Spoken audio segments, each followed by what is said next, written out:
Dacă mi-e permis să spun și eu ceva. Ce vreau să spun? Le-am amintit acolo cu familia că dacă o familie, soțul e creștin sau soția așa, copiii lor sunt sfinți.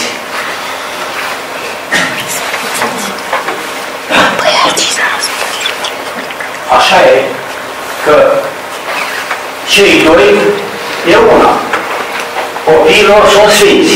Fie că e amândoi, fie că nu e amândoi. Dar dacă ne uităm așa mare, noi, ăștia care suntem pe pământ acum, cât de puțin suntem noi față de omenirea asta.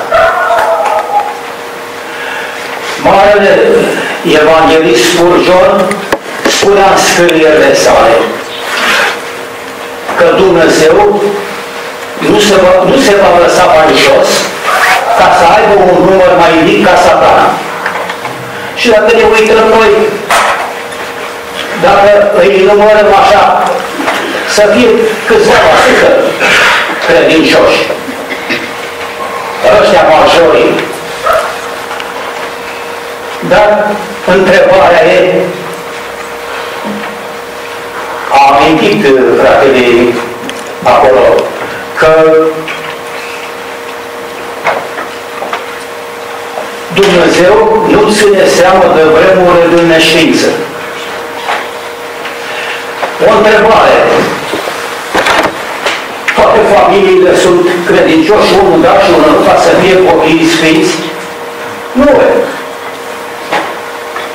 Nu știu câte familii la sută va fi credincioși și restul e necredincioși. Care e cuprins acolo? Copiii necredincioșilor care mor sub maturitate. E mântuiți? Harul lui Dumnezeu a adus mântuire pentru toți oamenii. Anticapația care nu știu nimic, e în familie de necredincioși. Ei n-aude, nu vede, nu mai... Așa. Dumnezeu o sândește, copiii ăia, până la o vârstă oarecare, ai necredincioșilor, nu e niciunul credincios în familie. Dumnezeu îi o sândește? Credem că nu. Dumnezeu nu ține seama de vremuri de neștiință. Știe copilul ăla de păcat, că e păcat, nu știe ce e păcat. Nu știe. Și de ce moare ăsta evanghelist spunea că Dumnezeu nu se va lăsa ca să aibă un număr mai mic ca Satana. E cuprinși toți, trebuie să fie cuprinși toți, ăștia de neștiință.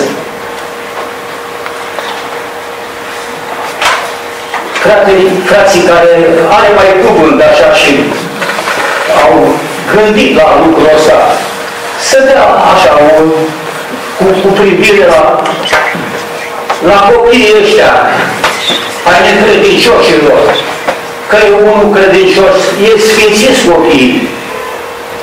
Dar dacă se fac mari copiii și ai credincioșilor, nu știu.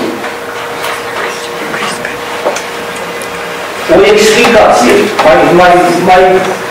mai bine, așa pentru toți.